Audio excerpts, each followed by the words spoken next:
कर्तव्यं दैवमानिकम्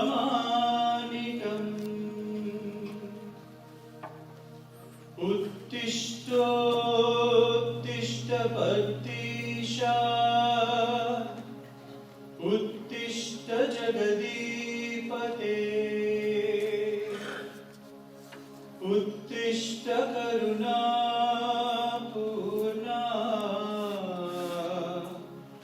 लोकमङ्गलसिद्धये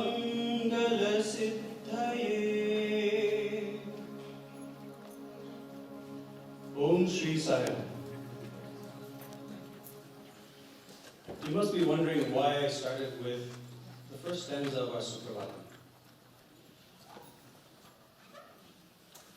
It reminds me of my very last darshan of this physical form. I'd flown around the world overnight, reaching Prashanti Nilayam at the very early morning, around 3 a.m., making my way to the physical form. And one of the things as a student that I had the very good fortune of doing for at least the last 5 years when I was there was chant the Suprabhatam as the first thing in the morning, leading it for many of our alumni and the students. The reason why I chanted it this morning, or this afternoon, is that it's something I feel is appropriate to chant at any time of the day. Take the Suprabhatam for one thing, but you can take the translation of it and take the inner significance of it. What are we asking? We're asking the Lord to help start the day. Awaken. And awaken not just physically, but awaken within us. Awaken our awareness of His presence around us, with us, and in everything and anything that we do. I listen to the Suprabhatam every morning, and I actually chant it every morning and afternoon when I sit in my car in LA traffic. We have plenty of time as we're sitting on the 10, the 405, or the 5, or the 91, or the 210, or you can name it. We have plenty of time to do japa, dhyana, and sankirtan of Swami's name. But then again, you may ask, why did I start today with the Suprabhatam? Because it was the one time, or the final time, I could actually physically sing the Suprabhatam sitting right next to Swami's physical form in Prashanti Nilayam, and actually realize that the physical form will no longer move, will no longer wake up. And it set into me that Swami's been telling me for a very, very, very long time, don't be attached to the physical form, look within. At that time, I really didn't understand the meaning of it. So what I'd like to do is I'd like to take you on a journey from the day when I first joined the primary school. It was June 23rd, 1983. In those days, the schools used to start a little late. So when I first joined in 1983, I had actually been late to join the school for 2 years. So in 1981, Swami had I had asked Swami if I could join his school in Uti. And Swami said, no, don't join now. I'm going to be opening a school in Puttaparthi, you join there. So here in the US, our school ends in May, some schools end in June. So having not taken the final tests, I decided, try to finish school and then go to India. So I was late for 2 years in a row, and the third year I figured, let me take my tests early and go to Puttaparthi. Was in time, took the tests, joined the school, and in the primary school, if you had an opportunity to visit Prashanti Nilayam, the primary school students attend darshan and bhajan on Thursdays and Sundays in the morning. So it was our first Thursday darshan. Amongst all this, I think we were about 600 children at the time. Amongst all the children, we sat down outside, around the mandir. In those days, we didn't sit as close to the portico as they did very recently. Sitting there for darshan, Swami comes out and calls the students onto the portico. So all the primary school students sitting around the edge quickly rush and come and sit on the portico right around Swami, which was fascinating to see in those days. All these little children just running around Swami and nobody bumping into Swami for whatever reason. So I was sitting a little bit further away. Swami asks, "Where's Patel?" Back in those days, there weren't very many Patels in the primary school, so I assumed it was me. Stood up, and as I stood up, Swami asked me, "How was breakfast this morning?" I said, "Swami, it was good." He said, "It was spicy, wasn't it?" He said, "Yes, it was." "Are you okay with spicy food, Swami?" I said, "Swami, I'll adjust." Fortunately, for the first few days as part of being the primary school, Swami asked that we come every day till Sunday, till the official school started the following Monday. So we come the following day morning. Same thing happens. Swami calls the students onto the portico. Swami looks for me and says, "How was breakfast today?" I said, "Swami, it was good." "Are you sleeping well?" I said, "Yes, Swami, I'm sleeping well." I sort of liked this interaction of coming for darshan every day, Swami talking to me every day. And it continued for over a month, where we would come on Thursday and Sunday, and Swami would find me and ask me how things were going and how I was doing, and I didn't take it any different, that it was unusual for Swami to be asking one student every time how he was doing.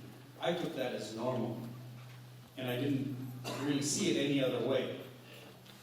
And then one day, it just suddenly started becoming less and less frequent. I didn't take anything of it, but every now and then Swami would pick me up, ask me how I was doing in school, how things were going. And I never really took anything serious about the decrease in the frequency of how often Swami would talk to me.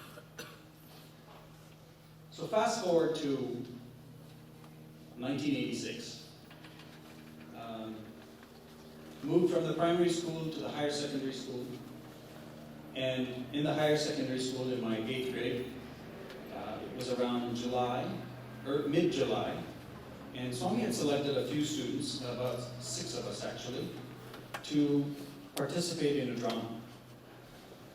And it's fairly early, given July, to actually participate in a drama. If you would have heard some of our different alumni speak, or if you get a chance to hear them speak, and if they participate in dramas, it usually starts around October and through the month of November, culminating in around the convocation day when the dramas are presented, typically in front of Swami.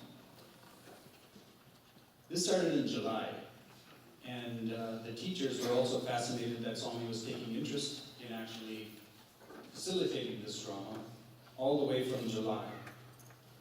And as goes with drama, Swami's very actively involved.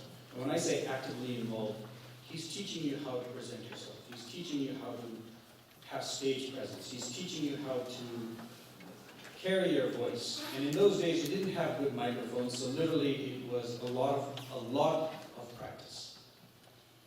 And with the drama, we were quickly pulled aside by the teachers and said, "You understand that by all this attention, you also cannot slip on school," which means anyone selected to be in the drama had to do well in school as well as do well in the drama, which means you get no slack. That was a problem for me, because I wasn't the sharpest tool in the shed at the time. So I wasn't doing too well in school, and teachers made sure that I was doing well and helped me do well by giving me time to focus on school. And Swami noticed that. So one day he pulls me aside and says, "You're doing well in school, correct?" And I looked at him and I didn't say anything. He was like, "You'll do fine." So as we're preparing for these dramas, this particular drama, he calls us every few days in the evening, and he's checking in on the progress, and is acutely interested in how we're practicing our singing. And prior to this, I had never, ever led a song, participated in a music program other than singing in the chorus. I practically only participated in singing as part of the main group, singing in bhajans. So this was my first. So Swami asked us all to sing. We were horrible. All of us were horrible. And Swami said, that's okay. All of you are going to practice, and we practiced rigorously every day. And within a month, we started to get a hang of what Swami was looking for. And it was never, he never criticized us. He always found a way to encourage us to do things better. So July passes, and we get into August.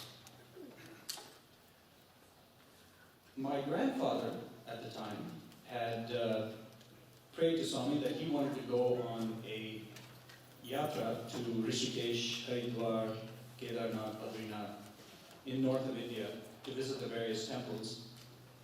And Swami blessed him and said, yes, you can go. My grandfather tells me one evening, and I said, sure, I mean, if that's what you want to do. Swami's blessed you, I'll see you in a month. Well, one day, it was right after August 15th, and we're halfway through one of these sessions with Swami in the interview room, and Swami looks at me and says, come here. Today your grandfather's in Badrinath. I looked at Swami and thought, okay, that's interesting. I thought maybe my grandfather must have sent Swami a telegram. Following 2 days later, they've come back. The first day was actually Rishikesh. The following day was Haridwar. The following, after 2 days, was Haridwar. 3 or 4 sessions go on like this, and Swami's telling me every few days where my grandfather is. And I thought, well, that's interesting. My grandfather typically doesn't send Swami that many telegrams unless it's really, really, really important. And in those days, there weren't faxes, there weren't emails from wherever he was traveling, so he would send telegrams if it was truly important. I didn't think anything of it. My grandfather returns, and it's early September, right after Krishna Janmashtami. And my grandfather returns, and he tells me, Raj, I have something interesting to tell you. And I said, well, wait, before you tell me something, I want to tell you how things are going. I want to tell you what Swami's told us, how we're practicing, how things are going. Oh, by the way, on this day, Swami told me that you were in Rishikesh. And I'd written this down in my diary, and he tells me, I showed it to my grandfather. This day Swami told me in Rishikesh. This day Swami told me you were in Haridwar. This day you were in Badrinath. And he said, that is really surprising. And I said, did you send Swami telegrams? He said, absolutely not. I said, well, okay, but were you there? He said, yes, and we were there on those days. But let me tell you something interesting. As we reached Rishikesh, there was no power, there was no water, and we couldn't find our way to the hotel because there was no power in the town. So we stopped the car, and we start walking, and we start asking around, where's this particular hotel? And this little boy walks up to me, holds my hand, and says, Dada, you're looking for this hotel, right? I'll show you where it is. Takes my grandfather by his hand. My grandfather said he's no taller than 4 feet, was a very young child. Holds his hand and walks towards the hotel and says, that's where the hotel is. He starts to walk up the threshold, puts his foot on the threshold, light and power turn on in the hotel. He turns around to thank the boy is gone. They're about to leave a day later. They're packed, bags are in the car, Everybody's ready to go. They step out of the hotel, power and water in the whole town go away. This happened again in Haridwar. This happened again in Badrinath. And it was always a little child or a young man walking up to my grandfather, tapping him on the shoulder and taking him to where he needed to go. And my grandfather started to realize that it was no one other than Swami who was guiding him to where he needed to go and taking him to where he needed to go.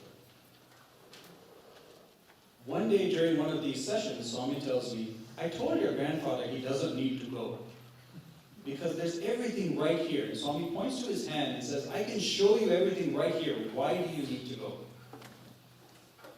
And my grandfather at that time had told Swami, and Swami's repeating this to me, saying, your grandfather said that he had this wish that he wanted to visit these sacred places during his lifetime. And then Swami said, since it's your life wish, you should go, fulfill your wish, and then come back. And Swami said, don't worry, I'll be with you the whole way, and I will take care of everything.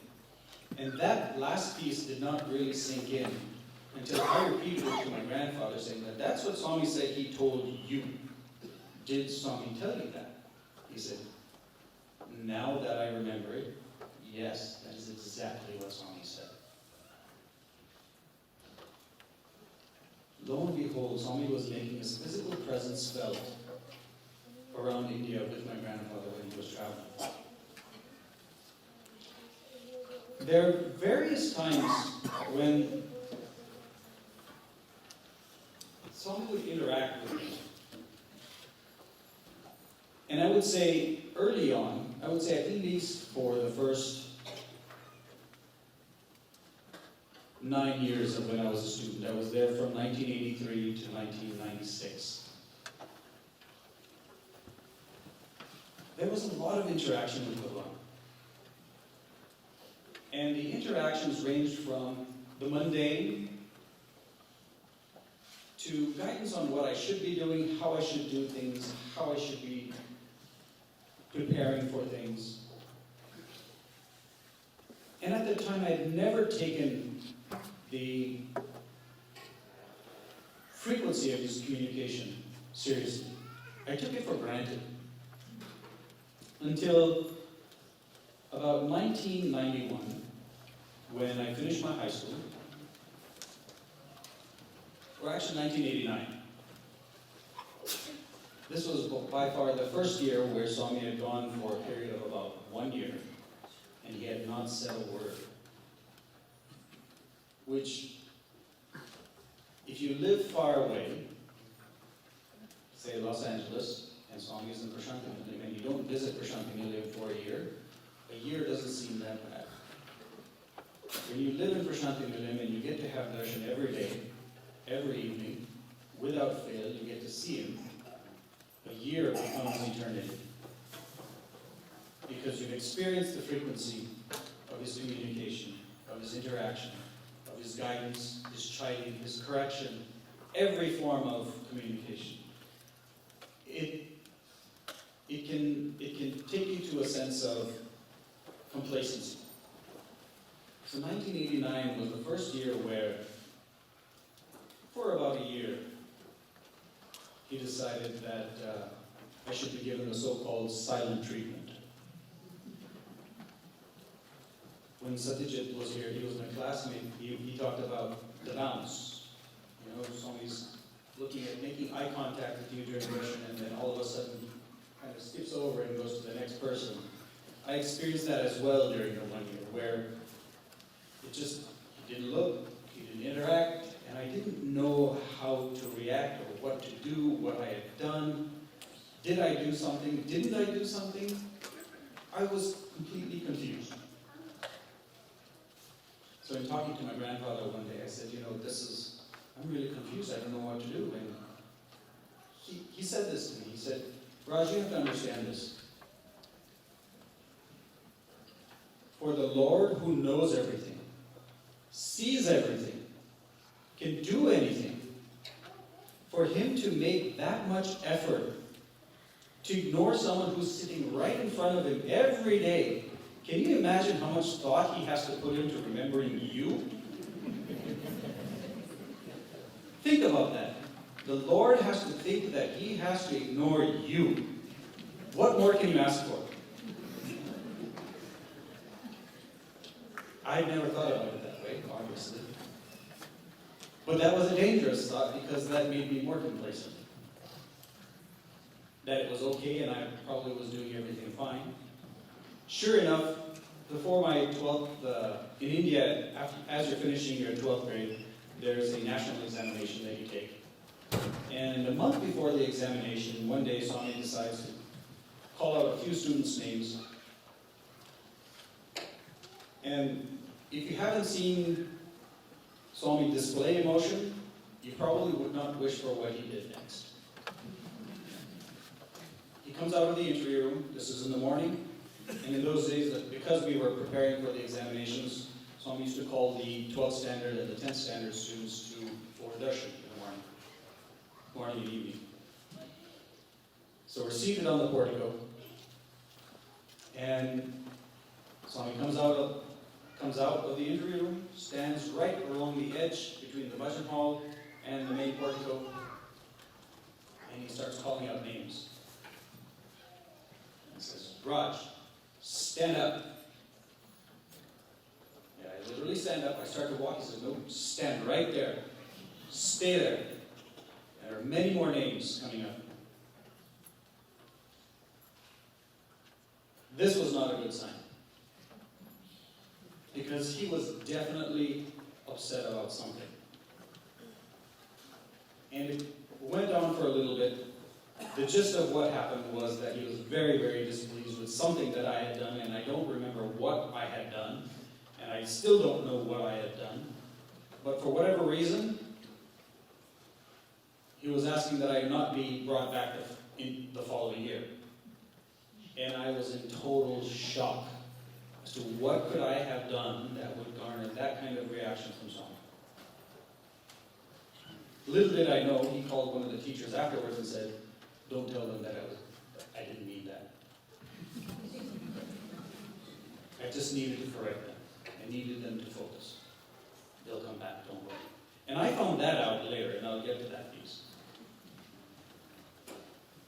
So shock me into our national exams. I didn't really understand what was going on.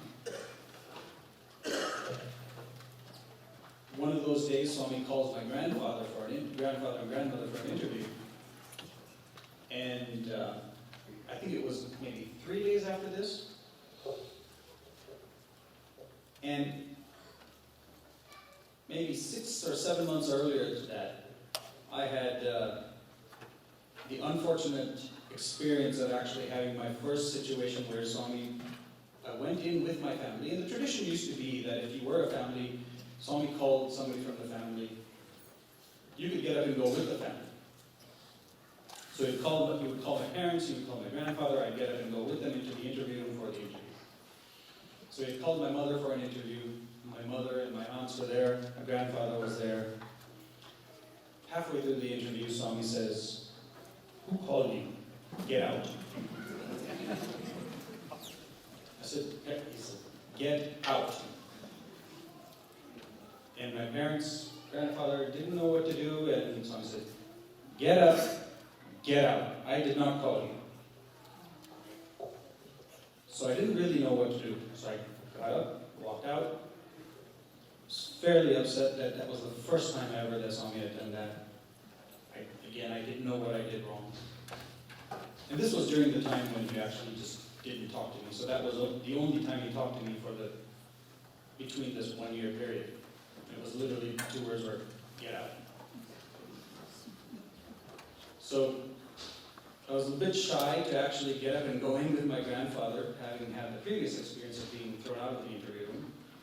Swami comes out from the interview room and says, do you need an invitation when I called your grandfather? I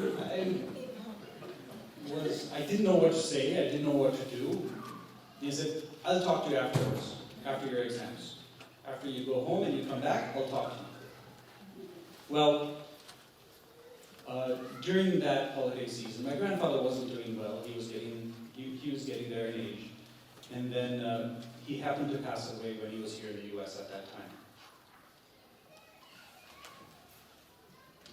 On my way back to Prashant Nilayam, within a few days of his passing,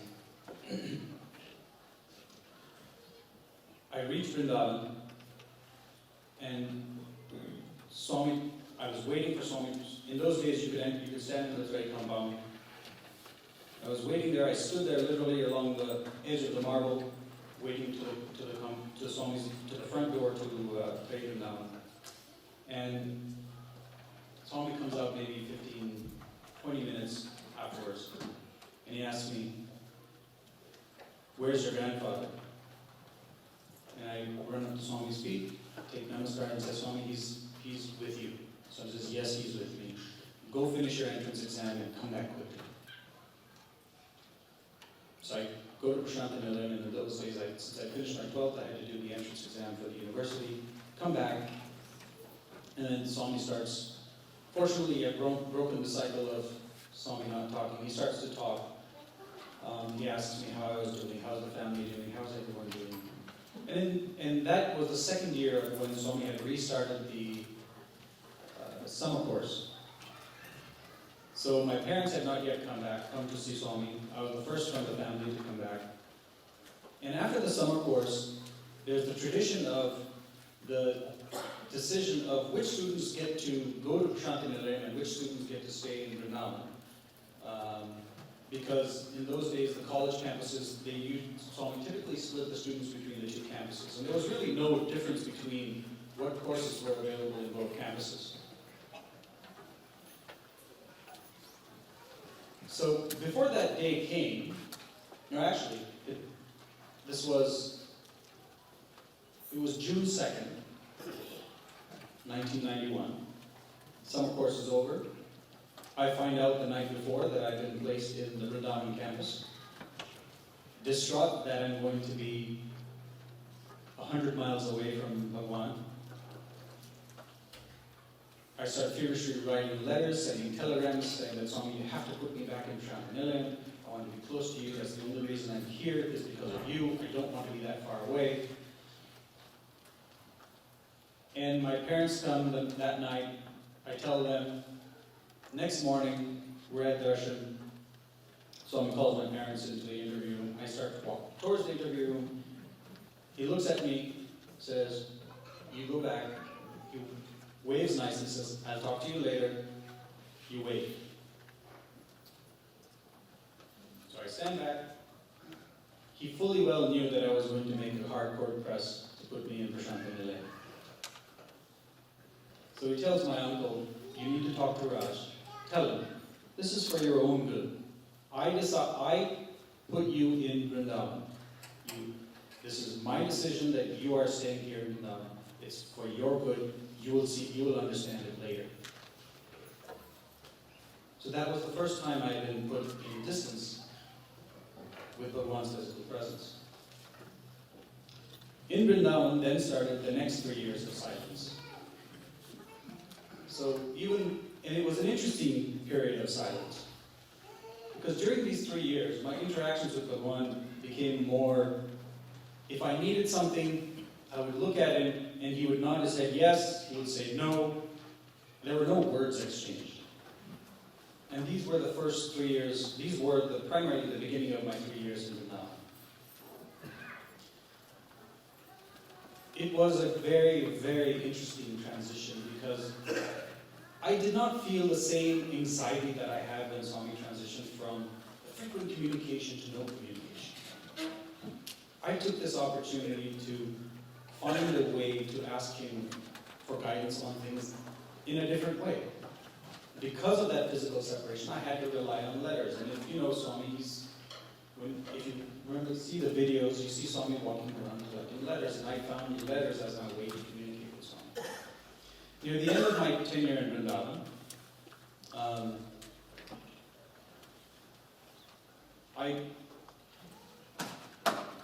these photos keep dropping.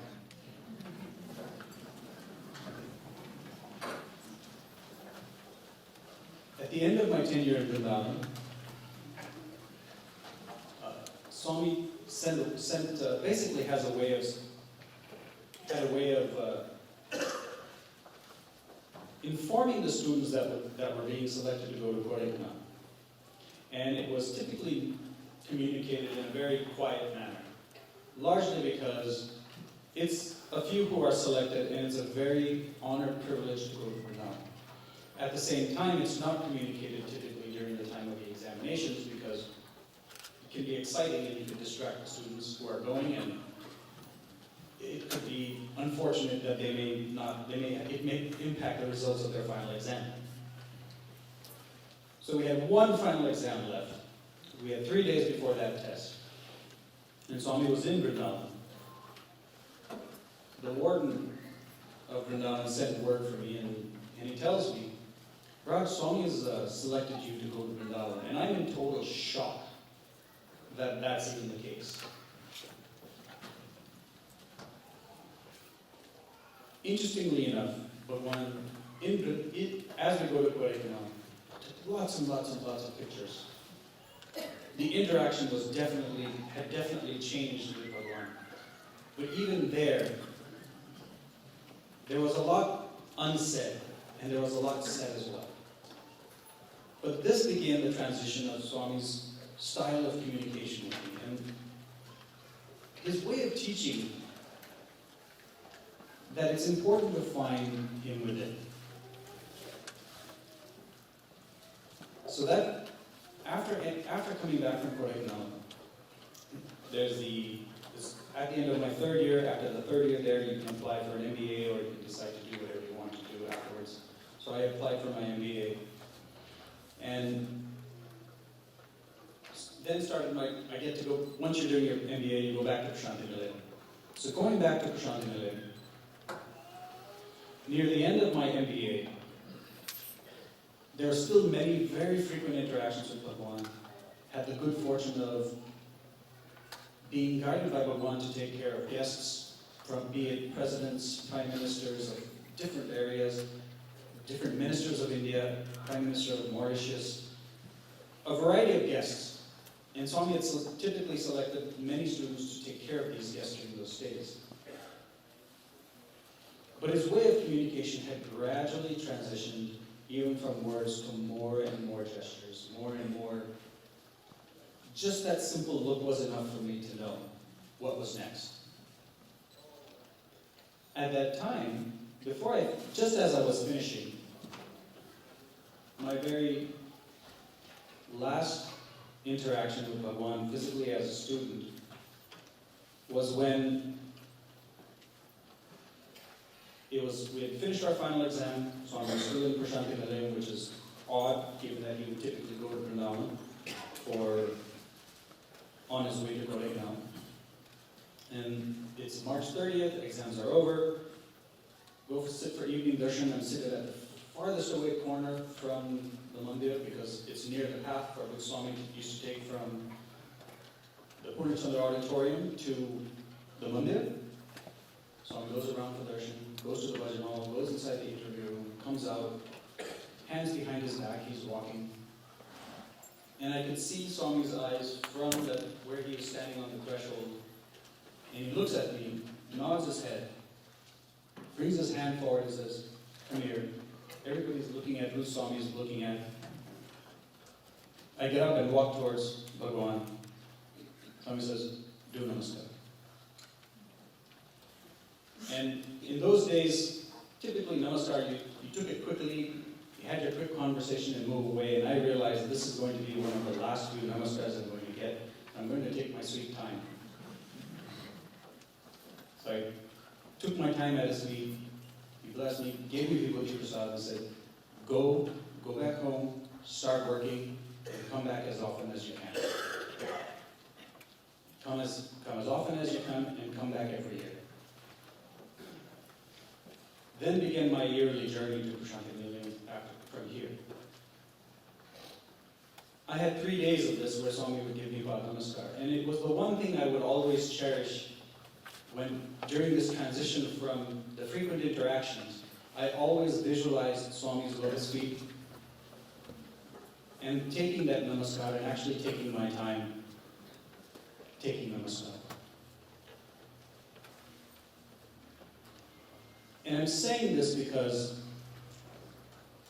in 2011, Easter weekend, it was the 22nd of April, was Good Friday. It was in New Jersey with my wife.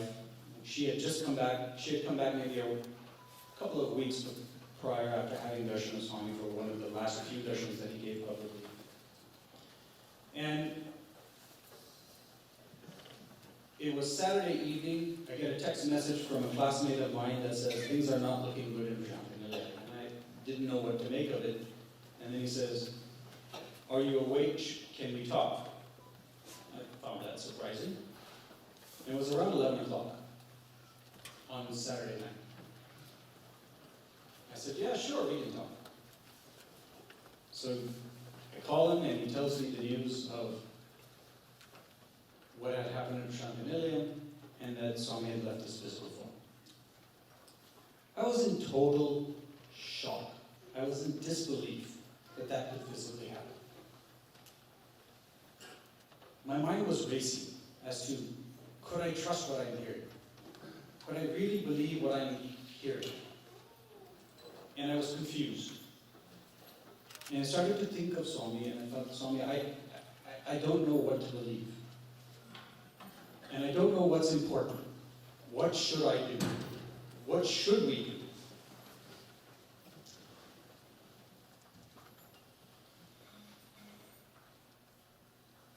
So, talking with my wife, with my father-in-law, we're in New Jersey, we're just talking about what we heard, and my mother calls an hour later and confirms the same thing, and I'm still not in belief. I couldn't sleep. So around 3 a.m., I was finally able to close my eyes, and I had a dream of Swami. And in that dream, Swami's coming from the Purnachandra auditorium at the time. Actually, he's coming from Yajur Mandir, walking onto the portico. I'm seated at the corner of one of the pillars. If you don't remember a gentleman by the name of Kailas, there are two pillars right along the wall of the interview room. There's a main pillar, in between you have the bhajan hall door, and then there's another pillar over the corner. And I'm seated there. Swami comes all the way, goes for darshan, gives darshan, comes all the way around, comes onto the portico, walks up to me, and tells me in the way that I clearly remember, he says, do namaskar. I do namaskar. Look up, Swami hands me a rose, says, and looks at me very, very, with a beautiful smile. I open my eyes, it's literally 15 minutes later, 3:15, I open my eyes, I wake up my wife and said, I need to go to Bharti. And she says, do you have your passport with you? And I have my passport with me. Don't ask me why I travel with my passport, I just do. If those of you who know me, I've got a fairly hectic travel schedule. So I book tickets. The first thing I do is I start looking for tickets. I make my way to Champagnat. And it's with the story that I started. The last thing I got to do was sing Suprabhatam in front of Bhagawan. Why is this important? I wanted to share this with you today, largely to help explain to you how Bhagawan helped me adjust from attachment to the physical form to finding a way to communicate with him in more than just the physical way. Everyone has a unique way of communicating with Bhagawan. You have to find what is yours. There's no one way, there's no perfect way, but everyone has a way, and you have to find what it is. It could be through whatever you do, and however you do it. It could be through bhajans, it could be through seva, it could be through sadhana, it could be through any way you want to communicate with Bhagawan. But literally, Bhagawan had taken, I didn't realize it till that point of that final day that he had literally been preparing me for that transition by sending me back to the US, by making sure that I came frequently, and not relying on that physical communication. And I'm going to share one last experience through the year 2011. If you didn't know, the alumni get together in Prashanthi Nilayam on around January 1st. And at the end of the program, that year, Bhagawan had decided to call all the alumni into the auditorium, and he made his way all the way through the back. And the alumni had filled the entire auditorium. And the music group, which I was a part of, was sitting in the front, in the corner, a little further away from where we would normally sit when Bhagawan was present. Lo and behold, we were the one group of people that didn't get a chance to get in proximity to Bhagawan that day. So many of us were feeling fairly sad.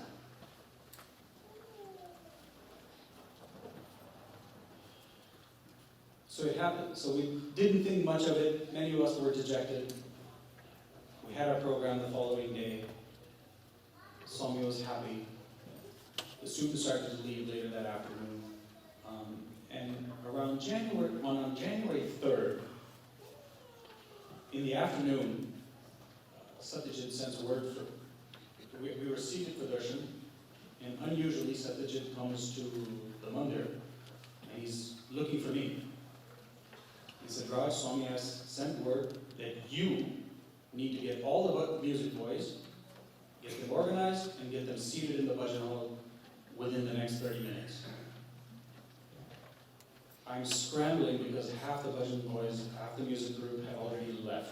I started calling all of them and asking them, hey, Swami is asking that all of you need to come back, we need to be here, we need to be in the bhajan hall by 3 o'clock, Swami is going to come. Some of them were in Bangalore, some of them had actually reached Bombay at the time, and I said, well, that's unfortunate. Swami comes into the bhajan hall, eyes beaming, looking at all of us. He says, I didn't forget.